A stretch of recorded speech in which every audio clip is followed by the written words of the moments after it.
En positif, le diable est un bon vivant, un amateur de bonne chair qui aime les plaisirs terrestres et les plaisirs de l'esprit.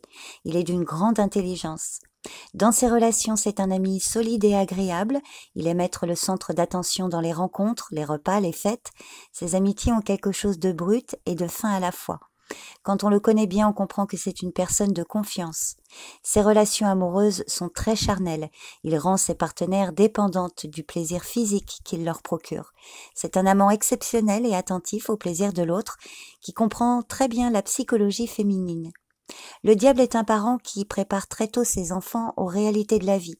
Il leur inculque des principes simples et un bon sens pratique. Il les aide à forger leur caractère tout en jouant avec eux. Professionnellement, il excelle dans les métiers de contact.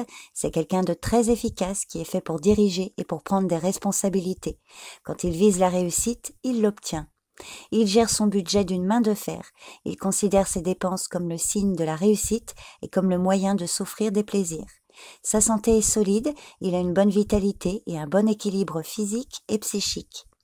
Pour résumer, en positif, le diable a une haute intelligence et une vitalité débordante qui lui permettent d'atteindre le succès. En négatif, le diable est arrogant, superficiel, narcissique et très axé sur la sexualité. Il est également très matérialiste et obsédé par l'argent. Il abuse régulièrement de son pouvoir. C'est un menteur et un pervers. Alors il est fascinant, très attirant, il promet monts et merveilles, mais il est surtout sans scrupules et capable de n'importe quelle bassesse. C'est quelqu'un de dangereux qui peut créer chez les autres une forme de dépendance dont il est difficile de se libérer, ou bien à l'inverse, c'est quelqu'un de peureux et de soumis. En négatif, le diable est esclave de ses pulsions ou aveuglé par ses désirs. Il est emprisonné dans des habitudes ou des forces souvent externes, mais qu'il ne sait pas ou ne peut pas contrôler. Il peut être dépendant aux drogues ou à l'alcool, ou bien alors il est obnubilé par une personne ou une situation.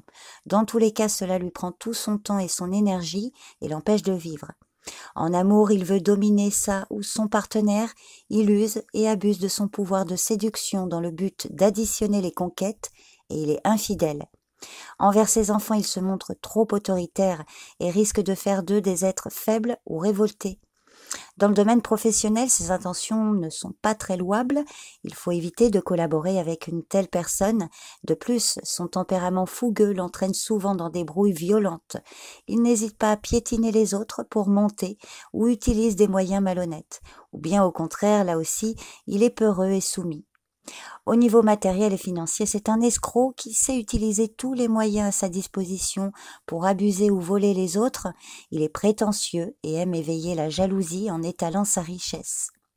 Il dépense sans réfléchir en s'offrant tout ce qui lui fait plaisir et a tendance à vivre au-dessus de ses moyens, ou au contraire, il est très avare et serre jalousement ses sous tout près de lui. Sa santé est mauvaise à cause des excès en tout genre et d'un mauvais sommeil. Pour résumer, en négatif, le diable est tyrannique et malsain, ou au contraire soumis et rongé par les complexes.